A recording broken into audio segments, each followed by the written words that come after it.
Dan langsung saja kita ikuti perkembangan terkini dari kasus penembakan terhadap Brigadir Yosua. Awal misalnya yang terbangun konstruksi ceritanya atau peristiwanya tembak-menembak kan begitu. Tapi kemudian tadi diakuinya itu adalah hasil rancangan dia sendiri dan dia mengakui bahwa dia bersalah dalam tindakannya yang merekayasa itu. Itu tadi kurang lebih juga disampaikan permohonan maaf kepada semua pihak, ya, termasuk kepada Komnas HAM, kepada masyarakat Indonesia atas tindakannya yang kemudian juga tadi seperti kami sampaikan melakukan langkah-langkah rekayasa. Ya.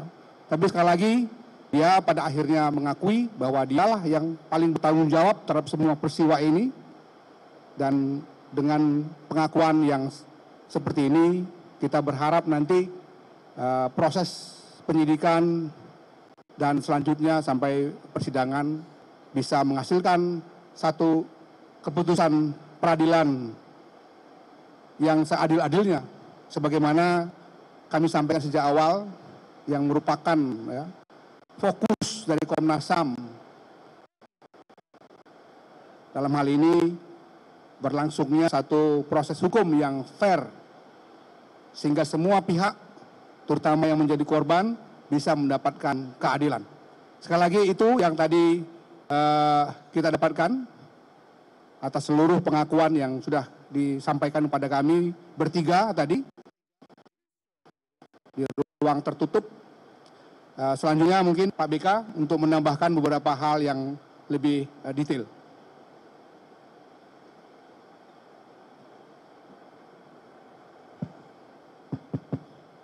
Ya, menambahkan apa yang sudah diberitahu sama Pak Taufan. Yang pertama, karena kita memang melakukan proses pemantauan dan penyelidikan ini, beberapa temuan kami selama proses itu juga kami uji ke Pak Sambo. Yang pertama adalah soal konsen waktu. Jadi soal konsen waktu ini salah satu yang paling penting adalah sampai TKP Duren 3, rumah dinas nomor 46, itu Joshua dalam kondisi hidup ataukah sudah meninggal. Dia bilang masih hidup. Yang berikutnya adalah soal apa yang terjadi di Magelang. Yang beberapa waktu yang lalu memang kami dalami soal ini, khususnya terkait percakapan Joshua sama Vera yang ada ancaman. Tadi juga terkonfirmasi terkait apa dan peristiwa apa yang terjadi di Magelang. Memang ada sebuah peristiwa yang nanti akan kami rekomendasikan kepada penyidik, dan sepertinya penyidik sudah juga melakukan proses pendalaman. Yang berikutnya adalah apa yang terjadi di Sangguling. Jadi kita punya waktu di Sangguling itu ada satu peristiwa yang kalau dalam rekaman video yang kami dapatkan, dalam rekaman raw material yang kami dapatkan lebih dari kurang lebih 1 jam gitu ya, yang itu yang kita juga tadi tanyakan apa yang terjadi dalam peristiwa itu. Ternyata memang ada komunikasi ya antara Pak Sambo dengan Bu Sambo sehingga memang sangat mempengaruhi peristiwa yang ada di TKP 46. Nah, beberapa hal yang juga kami konfirmasi soal obstruction of justice. Jadi tadi yang sudah dibilang oleh Pak Taufan, obstruction of justice memang dia yang mengakui bahwa memang dialah yang menyusun cerita, dialah yang mencoba untuk membuat TKP sedemikian rupa sehingga semua orang juga susah untuk melakukan membuat terang peristiwanya karena memang ada kerusakan di TKP. Jadi ada obstruction of justice. Tadi kami juga tanya kenapa demikian. Nah itu dia jawab dan konfirmasi, dan Pak Sambo bertanggung jawab. Kalau dalam konteks Komnas HAM, obstruction of justice itu satu terkait barang, yang kedua terkait cerita. Jadi apakah cerita itu betul atau tidak? Ternyata memang ceritanya tidak betul, gitu ya. Yang berikutnya adalah soal kesaksian dan sebagainya. Nah itu kita konfirmasi dan Pak Sambo mengakui bahwa dia yang menjadi orang yang bertanggung jawab untuk membuat cerita itu semua. Nah, yang terakhir yang juga penting bagi Komnas HAM selama proses ini adalah komunikasi. Ya, komunikasi macam-macam di cyber yang kita dapatkan juga kita konfirmasi, yaitu bagian dari obstruction of justice pasca peristiwa. Jadi kasus ini semakin terang benderang dan semoga keadilan, informasi yang terang benderang yang merupakan hak publik segera didapatkan, sehingga proses penegakan hukum semakin lama semakin bisa cepat dan kita bisa mendapatkan proses pengadilan yang bisa diakses oleh semuanya. Mungkin itu. Terima kasih, Pak BK. Ya, saya hanya akan nambahi 2 poin, tapi tidak terkait detail yang tadi disampaikan Pak Anam dan Pak Ketua. Yang pertama adalah soal rencana permintaan keterangan Baradae. Jadi hari ini kami hanya meminta keterangan terhadap Pak Ferdi Sambo. Tidak jadi Baradae. Kenapa? Karena pada saat yang masih assessment di LPSK. Masih ada proses dengan teman-teman LPSK. Sehingga kami menunda sampai Senin depan. Itu yang pertama yang ingin saya sampaikan. Yang kedua adalah pada saat ini juga gitu ya, sedang permintaan keterangan terhadap Ibu Putri.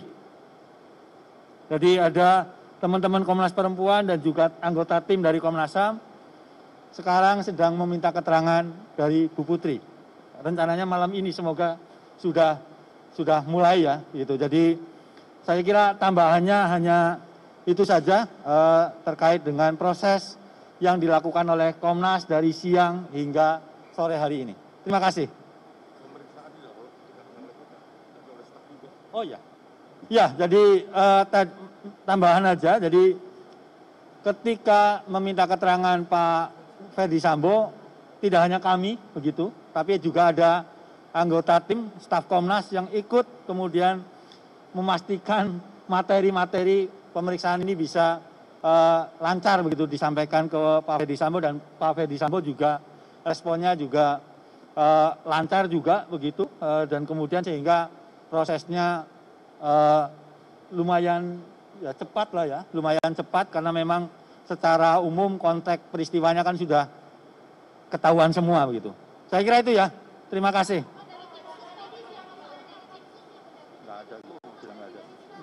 Nah, dalam pemeriksaan hanya kami bertiga dengan tim. Bahwa kita sebagai Komnas HAM ya sejak awal memang berkoordinasi, pastilah. Ya, kalau nggak mungkin kita bisa juga hadir di sini. Tapi kami pastikan bahwa kami bertiga ditampingi 3 orang staf Komnas HAM yang memeriksa saudara FS tanpa didampingi kelompok lain.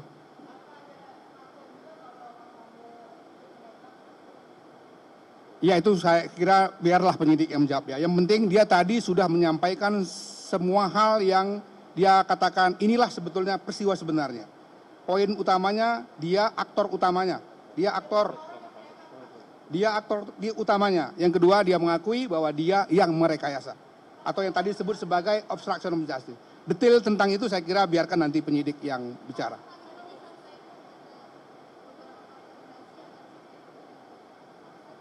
Ya, nanti kurang lebih ini setelah ini kami masih ada olah TKP, ada pemeriksaan Ibu PC, ada pemeriksaan Baradae. Setelah itu kita akan menyusun laporan, yang dalam laporan itu tentu akan ada rekomendasi yang segera akan kami sampaikan kepada pihak Mabes Polri dan tentu saja kepada pihak pemerintah sebagaimana amanat Undang-Undang 39/1999 di mana Komnas HAM dalam penyidikan pemantauannya harus membuat laporan kepada Presiden, kepada DPR RI dan tentu saja juga kepada pihak terkait di sini Polri karena mereka yang akan meneruskan penyidikan sampai nanti juga proses ke penuntutan dan pengadilan yang dilakukan oleh jaksa dan hakim tentu saja. Sedang diupayakan di tempat tertentu ya. Berbeda seperti katakan sebelum-sebelumnya. karena ada satu situasi tertentu kita harus mengasumsikan bahwa dia harus mendapatkan perlakuan tertentu juga.